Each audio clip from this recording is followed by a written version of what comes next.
What's up, y'all? It's your boy Jason here with the Cow Park Bros. And of course, on behalf of my fellow host, Terrence, I just want to come to you and kind of say thank you for listening to us for all this time. And can you believe it's been almost 1 year, the Cow Park Bros? Yes. Our anniversary episode is coming up very fast. It'll be in April. So, again, thank you for all that time. Thank you for listening. And in fact, for our anniversary show, we want to hear from you. We want to hear from you. We want to hear messages from you, whether it be go to our website, send us an actual voice message, or going to our voicemail, sending it that way, or just sending us a message on social media. We want to hear from you. We want to know what your favorite part of the Cowpart Bros is, what you've enjoyed the most, what you haven't enjoyed, what you love the most, favorite segments, favorite moments, whatever it may be. We just want to hear from you. And whatever we receive, we're going to incorporate that into our anniversary episode and just enjoy the fact that, again, 1 year almost of the Cow Park Bros. And that wouldn't happen because of you guys. So thank you very much. And again, we want to hear from you. So again, make sure you go to calpartbros.com, click on the message little button there. That'll give you the option to send us a voice message, which we can play on the show. Or you can go to 405-877-BROS. Call us there, leave a voice message there as well. Again, also want to use that for the show. And again, also, if you want to hit us up on social media or send us an email to calpartbros@gmail.com, we'll take it that way as well. But make sure you get on that and do that so we can get that done. We can hear your voice. We want to hear from you. All right. But always don't forget, when it comes to the Cal Park Bros, make sure you like us, love us, share us, and follow us. Because if you like us, why wouldn't you? Welcome back to Cow Park Bros. Jason and I are fresh off the segment discussing the effectiveness and the application of the Rooney Rule. Fritz Pollard was the first black head coach in professional football, by the way. Jason was sure to call me out on that shit. So I didn't call you out on it. I said you should correct yourself on air. That way we're not spreading misinformation around. Okay? We already had one Spotify person get in trouble for that. I don't want us to be in the second. Okay? yeah, well, it is what it is. In the third segment, we're already talking about the significance of the Supreme Court. I feel like a lot of times on this show, Jason and I get into these discussions about politics, and we get hella focused on who either the president in office or the person running for president. We really don't talk a lot about the judicial situation, right? And so the fact is, this is the first time in a while that we're going to have a new Supreme Court justice be nominated. This will be the first one that President Biden can actually appoint since he's taken office. Donald Trump actually appointed 3 during his 4 years in office, and it was just due to timing. And also the fact that the Republicans would not allow one of Obama's appointees to even go up for the proper nomination. So now that the Supreme Court justice is retiring, people are really reevaluating why the place of the Supreme Court within our branches of government, and also the relevance and the importance really of a presidential appointment to the Supreme Court in the first place. So I plucked out an article from CNN Politics by Ariane DeVoe and Tierney Steed. And the real big to do with this is that President Biden got way ahead of this and said that he was going to put a black woman on the Supreme Court to replace Supreme Court Justice Breyer. So, Jason, with that development, what was your reaction when you heard this news?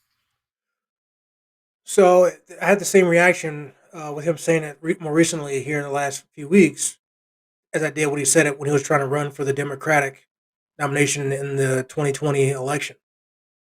It felt extremely disingenuous. Like essentially he was pandering to the black Democratic vote. And also important, to be honest, also impartial of that, the female vote in general as well.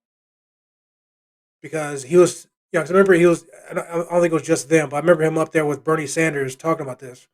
And he was saying that he was going to have a woman running mate as vice president, which he did. And he's going to elect a black female for the Supreme Court. So I'll give him kudos. He's trying to uphold his promises. I'll give him that. We know politicians don't always do that, but still seems to be like pandering to me. When you say pan, when Because he made an emphasis on, hey, I'm going to say this now to get out there to get vote elected, not I'm actually going to do it. I want to make it out there to say, hey, person I want to hire is going to be qualified. They're going to be all this, all that, and it's going to be a black woman essentially. Now, granted, there's a quote out there you can read it. That's me paraphrasing. That's essentially what he said. He said he doesn't know who he's going to hire yet. But he says he knows they're going to be this, this, and this three positive things, and it's going to be a black woman. I'm like, okay, and I watched a video of him saying it. So again, once again, I get the feel for what he's saying, and to me, it just came off as disingenuous. It's like if he had just stopped. Matter of fact, I'll pull the quote up as well. But if he had just stopped at this, I'm like, our process is going to be rigorous. I will select a nominee worthy of Justice Breyer's legacy of excellence and decency. While I've been studying candidates' backgrounds and writings, I've made no decision except one. The person I will nominate will be someone with extraordinary qualifications, character, experience, and integrity. Now, if you stop right there, I'm like, okay. But the last sentence of that quote is, and that person will be the first black woman ever nominated to be the U.S. Supreme Court. I'm like, so which one is your focus? Is it the first part of what you say about the extraordinary qualifications, character, experience, and integrity, or is it the fact that it's a black woman? Obviously, I'm not saying that having a black woman in the Supreme Court is a bad thing. I'm not saying that. What I'm saying is his point of doing that. Is that actually a good thing? If that's his main focus of hiring a black woman and that's it. To me, it seems like he's just catering to the black folks and trying to pander to us to get another vote in 2024. right, but why do you feel that, especially since if he ran on that promise, and plus midterms are coming up, so he's kind of got to make good on some of that shit he said he was going to do. Like I said, I kudos for him keeping his promise in 2020. But like I said, even then, it seemed like pandering then. I said that even before he named, well, obviously that debate or whatever was before he nominated Kamala Harris. I even said it before all that. That it seemed like he's pandering to women and black people. Pandering. Well, I'm not going to go further than that, but yeah, I feel like you've gone pretty far. well, I'm not going far. It's just my opinion. It's absolutely just my opinion. Not I could be right or wrong. He may have good intentions with this, beyond just him catering to make it look good for black folks and women. I feel like with the way you worded it, it's probably unintentional, but the way you worded it, it was almost like, um, what? So is that the focus? I mean, objectively, there are plenty of black women that he could probably select for the Supreme Court Well, yeah, appointment. it's like 7 candidates he named right here, which again is great. I mean, which I know timing wise in the show feels weird.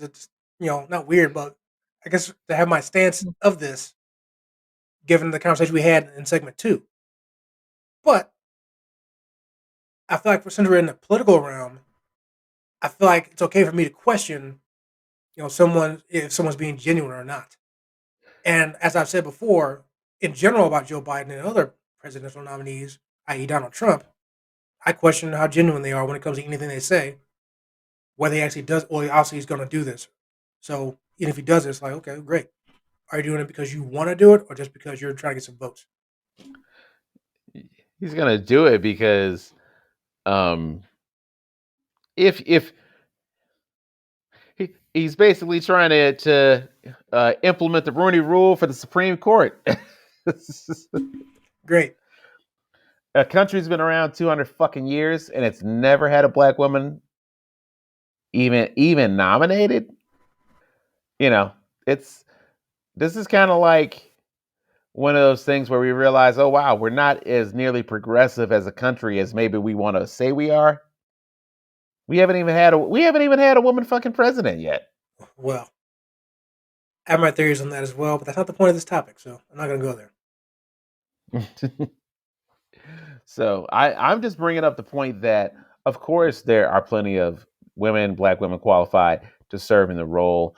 And so I don't look at this to be. I don't look at what Joe Biden said to be any different than any of the shit Obama said when he appointed Sonia Sotomayor, first Latina Supreme Court judge.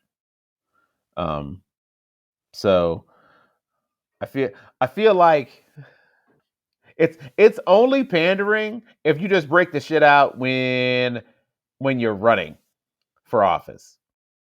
I don't agree with that at all. You don't have to. I'm just saying. You're sharing your opinion. I'm sharing mine. Um, for me, it's and a lot of a lot of politicians do this in general. When they're in a setting where when they want to get people riled up, right?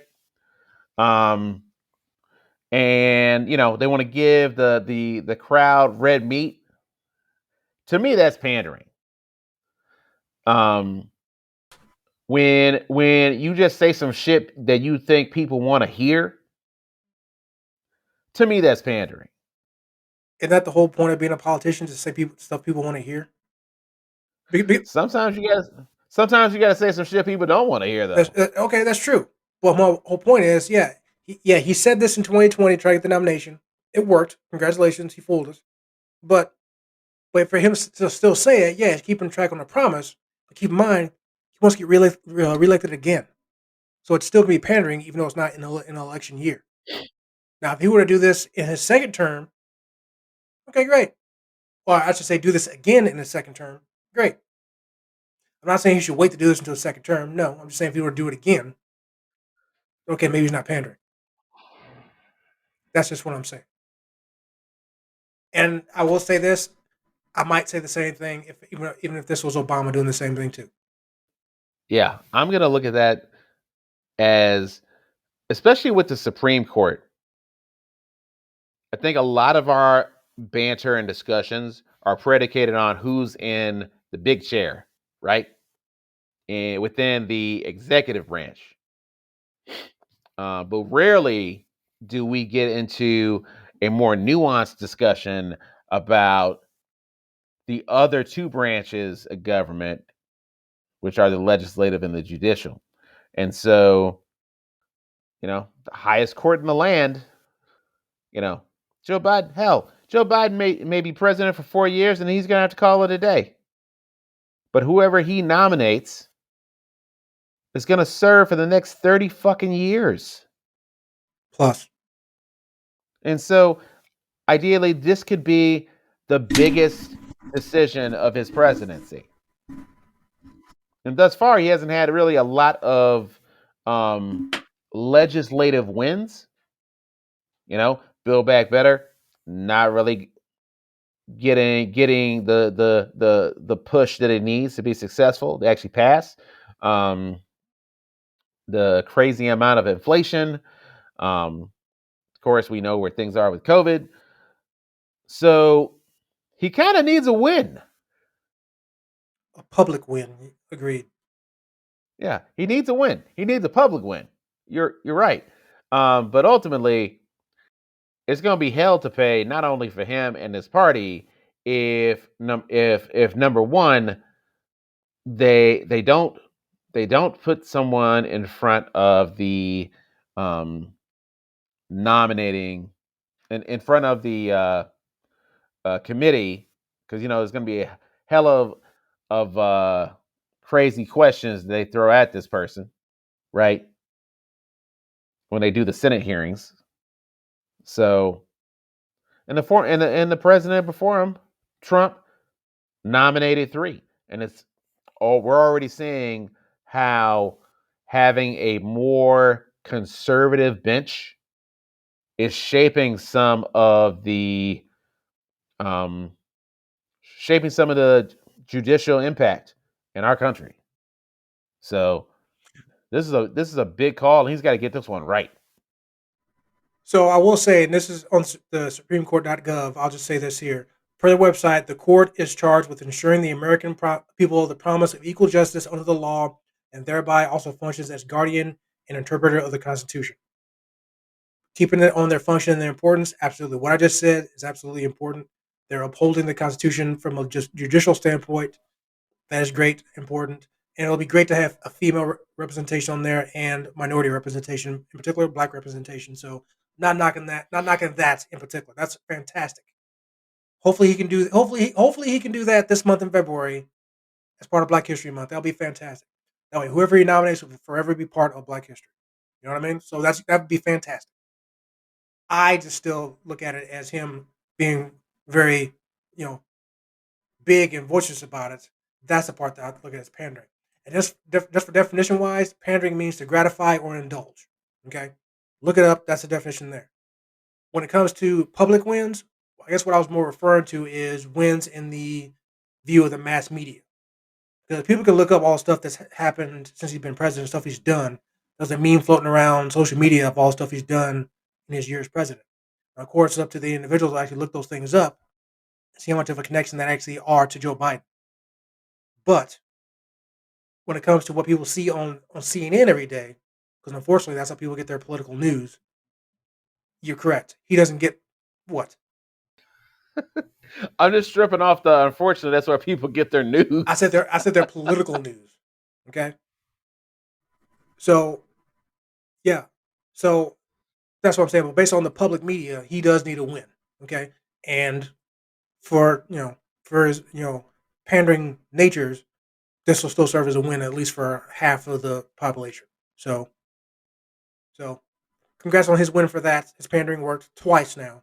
So, but yes, the Supreme Court in general serves a perfect important role.